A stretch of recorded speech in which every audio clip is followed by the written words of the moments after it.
ese wigeze wumva indirimbo ikagutera amarira ntumenye impamvu? n'ijwi ry'umukobwa wahetswe mu mugongo maze berekeza mu buhungiro, ariko yaje gukurira mu gahinda, ariko abyara icyizere cy'igihugu cyose. Yari umuhanzi ariko aba umusirikare, yari gitari ariko aba imbunda y'umutima. Mu mwaka wa 1990 ntiyafashe intwaro gusa, yafashe indirimbo azijyana ku rugamba. Yaririmbye u Rwanda rutaratuza. Niki cyatumye ava kuri stage akajya ku rugamba? Ni gute ijwi rimwe ryabaye intwaro y'igihugu? Iyi si inkuru yo kuririmba gusa, ni inkuru y'igitambo, urukundo rw'igihugu n'umurage utazigera upfa. Ariko hari icyo abaturage batamenye. Mukuru we uwanjye Maria wamumenye bavuka, bareranywe, batobanya kondo, agira ati Kamaliza ubusanzwe yawe niyo mwumva indirimbo ze yaririmba usanga zirimo agahinda, ijwi rye usanga ry'agahinda. Mama we yapfuye akiri muto, biramwokama bimujyamo, igihe cyose ukumva aririmbana agahinda. Ariko aza gukura, maze gukura agakunda ibintu byo kuririmba, afite akantu acurangisha kitwaga ikinanda, icyo gihe twacyitaga. Hanyuma kubera kubikunda aza kugira Imana, abona umuntu umuha gitari. Twitwa Isaha Yanone TV. Nimba ugeze hano bwa mbere, ngaho kanda subscribe kugira ngo ibiganiro bitaha bizaza bisubiza ibibazo wibaza ubu. Nitwa ikaze. Umutoni w'abatoya kumariho, mama garuha kubyaye. Ibihe byiza nshuti z'amateka y'u Rwanda.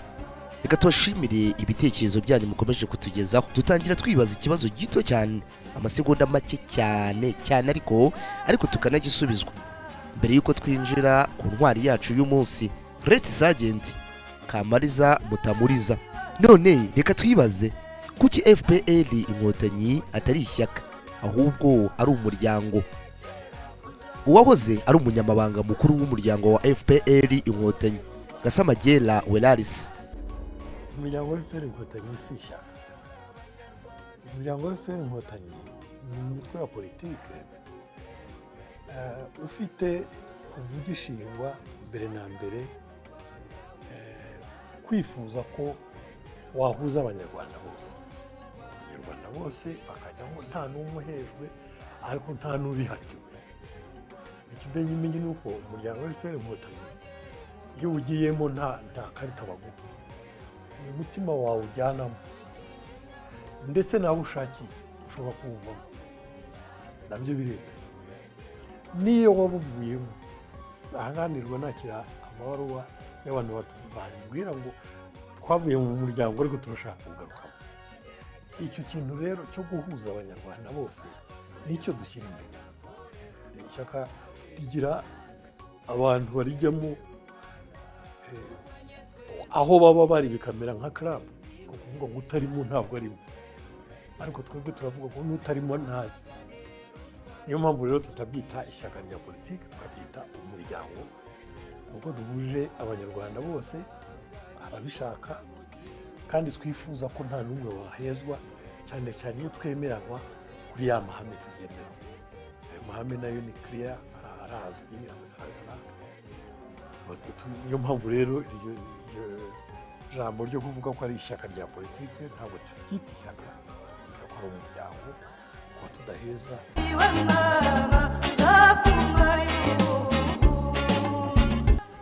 Noneho reka turebe intwari yacu. Yagize uruhare mu bijyanye no kubaka umuco mu ngabo za RPA, by'umwihariko no mu muryango wa FPR Inkotanyi. Ibisakuzo, indirimbo, imigani, byose bikibutswa abana b'abanyarwanda bari barameneshejwe bakajyanwa ishyanga. Uyu munsi reka tugaruke ku mukobwa waririmbaga indirimbo z'agahozo, indirimbo benshi bumvaga amarira agatemba ku matama. Mutamuliza Annonciata yamenyekanye cyane nka Kamaliza biturutse ku ndirimbo imwe yari izwi cyane, ifite ijwi ryiza. Yakoze byinshi bitandukanye, imirimo itandukanye, nko kubaka amashuri ndetse no gukusanya inkunga y'abari bari ku rugamba rwo kubohora u Rwanda. Kwinjira mu ngabo ubwabyo n'ibindi ubusanzwe byafatwaga nk'imirimo y'abagabo. Mutamuliza Annonciata yaranzwe nabyo. Yari afite ipeti rya serija mu ngabo za RPA. Kamaliza yari ameze nk'abahungu kuko byasabye ko tariki ya 25 Werurwe 1954 uyu munsi nibwo u Rwanda rwibarutse Mutamuliza Annonciata. Mutamuliza Annonciata avuka ku babyeyi Rusingiza Ndekwe Landry na Mukarushema Bernadette. Yavukiye ku musozi wa Rukara muri Runyinya, ni mu karere ka Nyaruguru mu ntara y'Amajyepfo ubu. Ariko nubwo yahavukiye ntago yabashije kubyina imbyino za Kinyarwanda. Kuri tariki y'amavuko Mutamuliza Annonciata yavukiyeho muri Kiliziya Gatolika hizizwaho ukubwirwa kwa Bikira Mariya ko agiye kubyara umukiza. Ibi bikanagira n'isano n'izina rye yabatijwe rya Annonciata. Mu muryango w'abana 13, bane bitabye Imana batari bagera ku munsi wo guhabwa izina cyangwa se umunsi w'ubunyano. Basigaye ari abana 9. Mutamuliza yari umuhererezi iwabo. Yavukiye kandi mu muryango w'abasizi bitwaga Abashambo. Aba bari bazwiho gutarama cyane.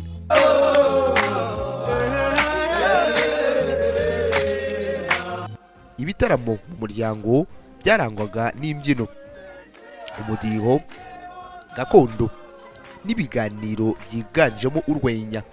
Mu mwaka w'1959 umuryango we kimwe n'indi myinshi y'abatutsi yarameneshejwe, maze kwa Kamaliza bahungira mu gihugu cy'abaturanyi cy'u Burundi.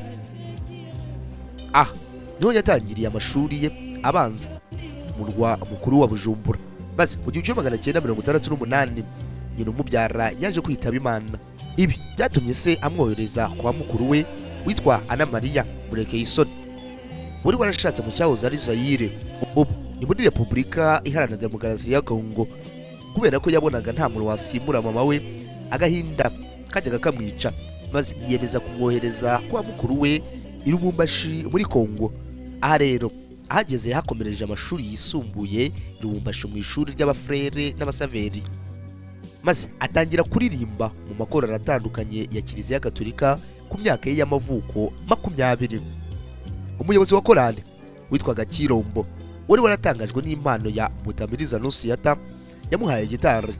Ibikorwa bya muzika bya Kamaliza muri icyo gihe nibwo byatangiye kumurikira East Africa. Ariko mukuru we Ana Maria yabonaga ingendo ya murumuna we itamubereye nk'umwana w'umunyarwandakazi, by'umwihariko guturuka mu muryango w'Abashambo. Yifuzaga kumubona nk'umukobwa w'umutima wo mu mbere, mu kumushakira uburyo yatuza akareka kwitwara nk'abahungu. Yashatse kumushyingira umusore wo mu muryango mwiza nk'uko byari bisanzwe bimenyerewe mu muco nyarwanda. Mu kutishimira icyo cyifuzo cya mukuru we, yasabye uruhushya rwo kujya i Bujumbura gusura se. Guhera ubwo ntiyagarutse i Lubumbashi ukundi. Yaje guhita abona akazi muri Minisiteri y'Imari i Bujumbura mu gihugu cy'u Burundi. Mu gihe cy'ikiruhuko kigufi cyane yabonaga ku munsi, ndetse na nyuma y'akazi yabaga arimo aririmba anifata amajwi kuri radiyo. Yari yarahawemo impano n'umwe mu nshuti ze yanaririmbye mu ndirimbo Tereza.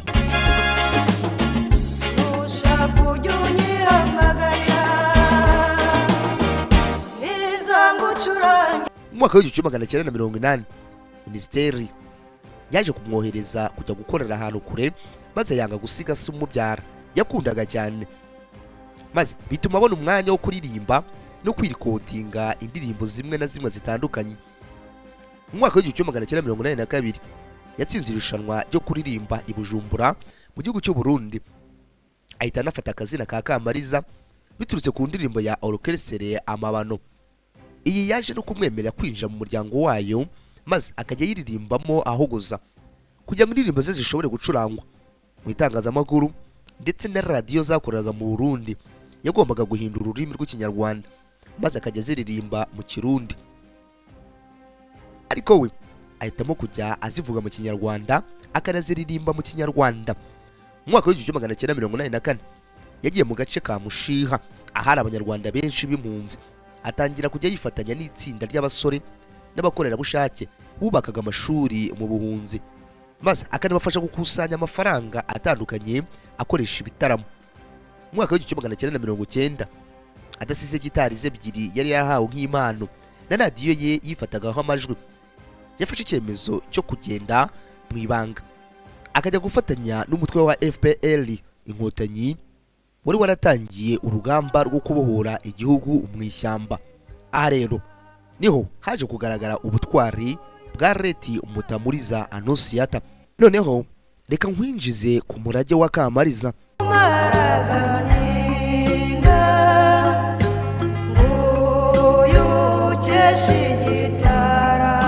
Intwari yacu, uruhare yagize mu gufatanya n'Inkotanyi mu kubohora u Rwanda. Ibi nibyo bigiye kukwibutsa neza Kamaliza uwo ari we wumvisha indirimbo Mariya agashoka ku matama. Reka mukwibutse neza nk'ibyabaye ejo. Ifura yacu y'umushambokazi, hari ijwi ridatana n'imitima yacu, ryasize icyuho kidashobora kuzibagirana mu nganzo y'u Rwanda. Ni ijwi ry'inuma y'amahoro rimeze nk'akayaga gahuha mu misozi y'igihugu cy'u Rwanda, ryanyeganyezaga imitima y'abari bihebye, maze waryumva akanyamuneza kagaherekezwa n'agahinda k'urukumbuzi nk'umubyeyi uganiriza abana be mu gicuku. Ryari ijwi ry'ingabo y'urukundo, ijwi ry'umwari wari ufite gitari mu ntoki, umwanya w'imbunda, akarangwa n'ubugwaneza mu maso, ariko akagira intwari imwe gusa umutima. Intwari y'umukobwa, igihangange, umushambokazi cyane, Mutamuliza Annonciata, wamamaye ku kazina ka Kamaliza, umukobwa n'umutware watwaye Rukara muri shifurire ya Nyaruguru, umutware Randere Rusingiza Ndekwe, mwene Mwaga wa Rubimbura, rwa Sekabuka wa Gahaya, Kamariya wa Mushambo, wa Kanyandorwa Sabugabo, abashambo b'abene Gahaya. Binyuze mu bihangano bye naraye ndose, Kamaliza yibutse ikiraro cy'urukundo ruzira amakemwa, maze agira ati humura Rwanda.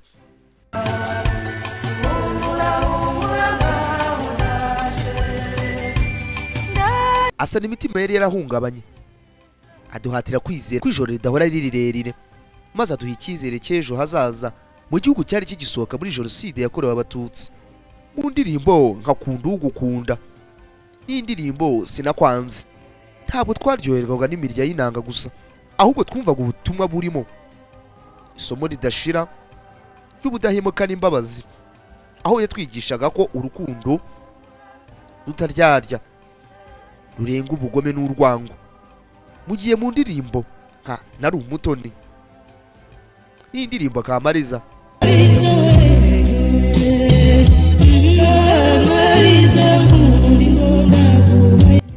zagaragazaga ubwuzu n'ubupfura bwamurangaga kuva akiri mu Burundi mu buhunzi kugeza atahutse mu Rwanda.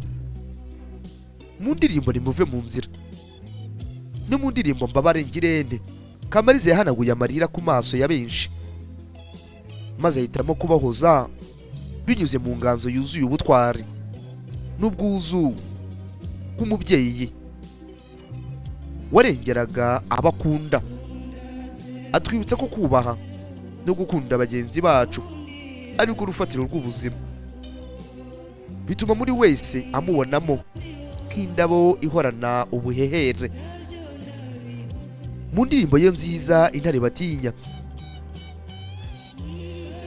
Kamaliza yatatse ubutwari budasanzwe bw'intwari Great Captain Kayitare Vedaste bakundaga kwita Intare Batinya. Umusirikare Kamaliza yakundaga cyane, aho yamusingizaga nk'umunyabigwi w'indashyikirwa witanze cyane ku rugamba atizigama. Ni mu bihe by'ibyishimo Kamaliza ntiyatanzwe nk'uko yabigaragazaga mu indirimbo Lorete. Yaririmbiye inshuti ye magara Kantengwa Lorete, maze atwereka ko ubucuti nyakuri ari bwo pfundo ry'ubuzima, ndetse anatanga ubutumwa bw'urukundo n'ubumuntu bugaragaza umutima mwiza, kandi ko buri wese akwiye gusabira imigisha abakunda, kuko ariyo soko y'urukundo ruzira uburyarya. Uretse ubuhanzi, Kamaliza yabaye intwari y'indashyikirwa mu bikorwa kuva mu buhunzi mu Burundi kugera ku rugamba rwo kubohora u Rwanda, aho yabaye umusirikare w'indashyikirwa mu rugamba, akifashisha ijwi rye riryoheye amatwi mu ngabo z'Inkotanyi zari ku rugamba. Nyuma ya jenoside yakorewe Abatutsi mu mwaka w'1994, Kamaliza yashyize imbere ubutwari bwo kurema ubumwe, maze binyuze mu muryango we yashinze yise Gira Ubuntu, aba umubyeyi w'imfubyi, inshuti n'abapfakazi ndetse n'umurinzi w'incike, aho yababereye umubyeyi n'urubavu rwo kwishimiraho mu gihe bikomeye. Ubutwari bwe ntibwari mu ndirimbo aririmba gusa, ahubwo bwari mu bikorwa by'impuhwe byasakaye mu gihugu hose, maze bimugira umubyeyi w'igihugu cyari gikeneye cyane uwacyomora ibikomere. Impano ye yayituye abantu bahuye n'iyo mibabaro. Yashakaga ko buri muntu wese byanze bikunze yongera kuzamura icyizere cy'ubuzima. Haje no kwiyongeraho kurera imfubyi mu kazu gato cyane yabagamo yari afite. Yatangiye ku bana batatu, harimo uwo yatoraguye wari umaze amezi make avutse, gusa yaje kwitaba Imana afite umuryango mugari w'abana 15. Annonciata Mutamuliza nubwo yari mu buhunzi, yaje kubabazwa n'ubuhunzi, ababazwa n'ubuzima ababyeyi be babagamo ndetse na mama w'umubyara yaguyemo, maze ashaka kumenya impamvu. Maze mu kuyimenya aza kwisanga ari ku rugamba rwo kubohora igihugu nk'abandi bana b'u Rwanda. Nuko yinjiye mu Nkotanyi n'ubutwari n'ishyaka na gitari ebyiri, maze afatanya n'abana b'u Rwanda kubohora igihugu. Reka mbibutse ko Leti Mutamuliza Kamaliza mu ngabo z'Inkotanyi yari afite ipeti rya serija, maze umunsi udasa nk'indi, itariki idasa nk'indi, isaha idasa nk'indi, isegonda ridasa nk'irindi, ku itariki ya 5 Ugushyingo 1996, intimba yataka imitima y'Abanyarwanda ndetse n'abari bamuzi muri East Africa k'intwari yacu itashye.